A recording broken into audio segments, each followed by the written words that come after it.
नमस्कार बंधुरा, आशा करी सकले भालो आछेन। शिप्राज ए टू जेड चैनेले सबाइके स्वागत। तो बंधुरा आज आबार एकटा नतून दिन नतून ब्लग निये हाजिर हलाम। तो आशा करब बंधुरा फुल भिडियोटा वाच करबेन। तो যাই হোক সকালবেলায় গ্যাসটা একটু খুব ভালো করে পরিষ্কার করে নিয়ে লিকার চা বসিয়ে দিলাম। তো চাটা ওইদিকে বসিয়ে এই দিকে একটু গাছে জল দিচ্ছি। চারা গাছগুলোতে একটু জল না দিলে একদমই যেন ভালো লাগে না, কারণ গরমটাও তো তেমনি, রোদের তেজটাও তেমনি। তো একটু সকাল এবং বিকাল দুবারই একটু জল দিই। তারপর চা খেয়ে নিয়েছি। চা খেয়ে এবারে বিছানা টিছানা গুছিয়ে নিচ্ছি।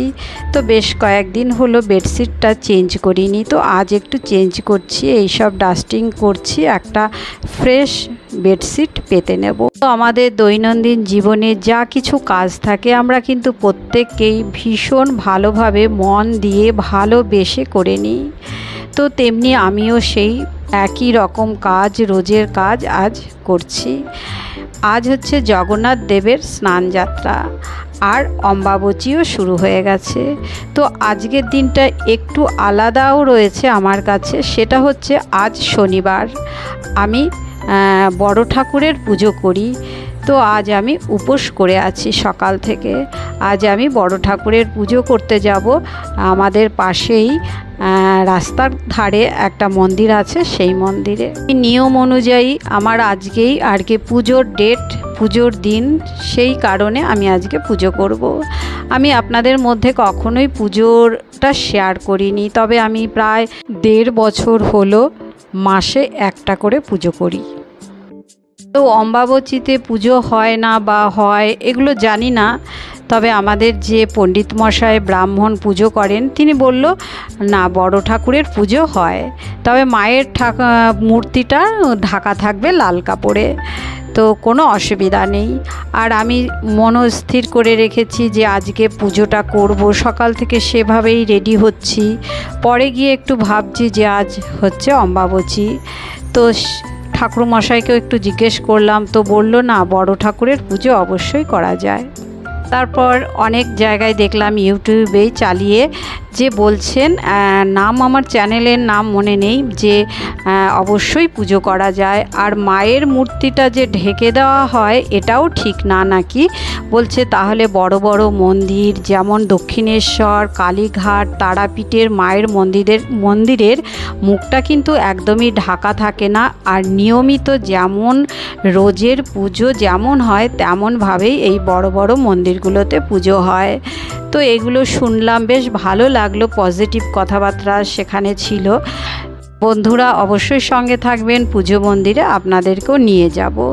তারপর সকাল থেকে দেখতেই পেলেন আমি ঘর ঝাড়ু দিচ্ছি, মানে সব ঘরগুলো ঝাড় দেওয়া, মোছা, ডাস্টিং করা, এগুলো পুরোটা করতে গেলে কিন্তু আমার অনেক সময় লাগে, অনেকটাই টাইম লাগে। আর একটা কথা বন্ধুরা, রোজের মতো আজও বলছি, ফুল ভিডিওটা ওয়াচ করবেন আর দেখার শুরুতে একটা লাইক দিয়ে ভিডিওটা ফুল দেখবেন। আর কেমন লাগলো কমেন্টসের মাধ্যমে অবশ্যই আপনাদের মতামত জানাবেন। গতকাল একটু বৃষ্টি হয়েছিল, তো বৃষ্টি হলে কি হবে, ওই যেমনি গরম তেমনি রয়েছে, পুরো ঘেমে নিয়ে একশের হয়ে যাচ্ছি। তো আমার ঘর ঝাড় দেওয়া হয়ে গেল। এবার দেখুন বেসিনটা পরিষ্কার করছি। তো রোজের মতো আজও পরিষ্কার করে নিচ্ছি। 2-3 দিন আগের ব্লগে আপনাদের দেখিয়েছিলাম যে ডিপ ক্লিন করছি, তবে আজ ডিপ ক্লিন নয়, আজ যেমন রেগুলার পরিষ্কার করা হয় ঠিক তেমন করে নিচ্ছি।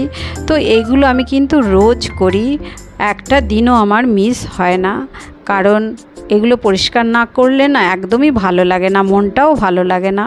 কোনো একটা কাজ যদি গ্যাপ পড়ে যায়, মিস করে যাই, পরে গিয়ে খুব মনটা খারাপ লাগে। তো ওই মন খারাপটা যেন ভীষণ কষ্টদায়ক হয়, সেই জন্যে চেষ্টা করি পুরো কাজগুলো কমপ্লিট করতে। তবে একটু তো কষ্ট হবেই, তো কষ্ট হলেও কিন্তু ভালো লাগে। তো এবারে ঘরটাও মুছে নিচ্ছি। তো এবার রান্নার ঘরে চলে এলাম। রান্নাতে আর কি হবে, এদিকে বেগুন ভাজা হচ্ছে আর একটা মিক্স সবজি হচ্ছে নিরামিষ। তো আমি তো ভাত খাবো না, কারণ ভাত রুটি কিছুই খাবো না, কারণ আমার পুজো, আমি আগেই বলেছি উপোস আছি। তো আমি হাজব্যান্ডের জন্য বানাচ্ছি, আর একটা বানাচ্ছি আইসক্রিম। তো বন্ধুরা দেখুন আইসক্রিমের রেসিপিটা।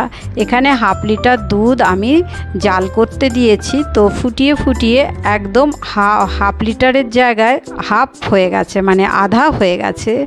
আর একটু দুধের মধ্যে লিকুইড, ওই দুধের মধ্যে 2 চামচ মিল্ক পাউডার গুলে নিয়েছি, নিয়ে এবার এই লিকুইড দুধটার মধ্যে মিলিয়ে দিলাম। আর নিয়েছি কয়েক পিস কাজু বাদাম, প্রায় 10-12টা হবে কাজু বাদাম।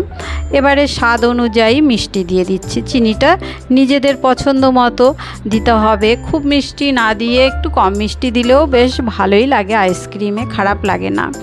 আর এইদিকে কাজু বাদামটার মধ্যে দিচ্ছি এলাচ দানা, এই যে খোসাগুলোকে ফেলে দিলাম, আর এই যে দানাগুলোকে মিক্সিং জারের মধ্যে দিয়ে গুঁড়ো করে নেব। একটু হালকা গুঁড়ো করে নিয়েছি, একদম পেস্ট নয়। তো এবারে এটা এই দুধের মধ্যে দিয়ে দিচ্ছি। তো এতে টেস্ট খুব ভালো হবে, আর ওই এলাচ দানা আছে, এলাচ ফ্লেভারটা থাকবে, খুবই টেস্টি হবে। তো আরও একটু 2-1 মিনিট ফুটিয়ে নিচ্ছি, ফুটিয়ে নামিয়ে নেব, একটু ঠান্ডা করে নেব। তো হয়ে গেছে, রেডি হয়ে গেছে, খুব সুন্দরভাবে ঘন হয়ে গেছে। এবারে নামিয়ে নিয়েছি।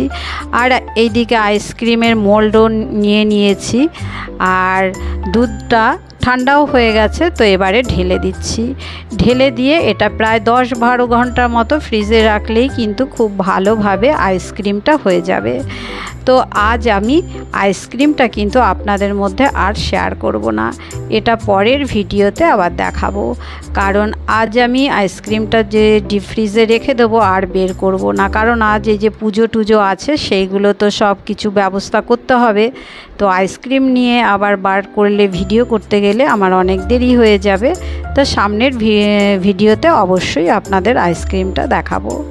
তারপর বন্ধুরা কিছু জামা কাপড় তো ছিলই, সেই বেডশিট চেঞ্জ করেছিলাম, সেগুলো সব কিছু কেচে কুচে মেলে দিয়েছি, দিয়ে স্নান করে নিয়েছি। আজ যেহেতু পুজো করব, সেই জন্যে একটু লেট করে স্নান করলাম। আর দেখুন পুজোর জন্যে কি কি নিয়ে এসেছে বাজার থেকে।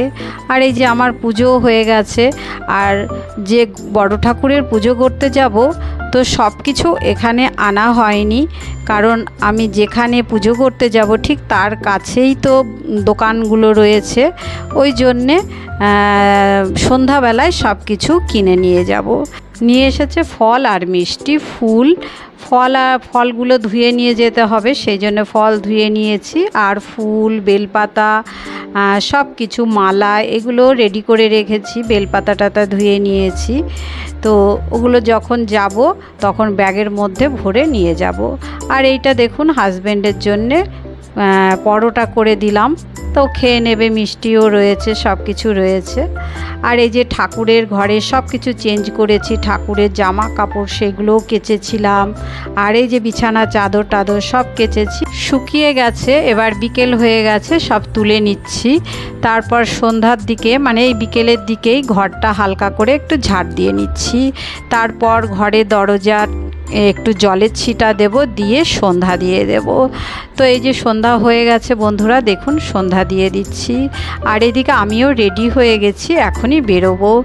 আর ওইদিকে দোকান থেকে নিতে হবে 5 পোয়া আটা, 5 পোয়া গুড়, বাতাসা, 5 পোয়া দুধ, এরকম সব কিছু 5 পোয়া মাপে আমি আর কি পুজোটা দিই। তো সেগুলো নিতে হবে, নেওয়াও হয়ে গেছে, চলে এসেছি মন্দিরে। দেখুন মায়ের মুখটা লাল কাপড় দিয়ে ঢাকা রয়েছে। আর আমার ওই ইউটিউবের ওই একজনের কথাই মনে পড়ছে, যে উনি বললেন যে দক্ষিণেশ্বর, তারাপীঠ, তারপরে কালীঘাটে কিন্তু মায়ের মুখ এভাবে ঢাকা থাকে না, এবং রীতিমতো পুজো হয়। তো কেন, কি কারণ সেগুলো তো জানি না। তো আমরা তো ছোটোবেলা থেকে এরকম দেখেই আসছি, ছোট ছোট মন্দিরে ঢাকা থাকে, তো হবে কোনো কিছু কারণ। তো মানে আমার একটু খারাপ লাগছে, সব সময় মায়েরও পুজো করে থাকি, বড় ঠাকুরের পুজো করি, মায়ের অঞ্জলি হয়। তো আজ আর মায়ের অঞ্জলি হয়নি, বড় ঠাকুরেরই অঞ্জলি হয়েছে। তো ঠাকুরকে আপনারা সকলে দর্শন করুন, ঠাকুর সবাইকে ভালো রাখবে, সবাইকে সব রকম আপদ বিপদ থেকে রক্ষা করবে। এটাই গ্রহরাজের কাছে প্রার্থনা। সকলে ভালো থাকবেন। ধন্যবাদ।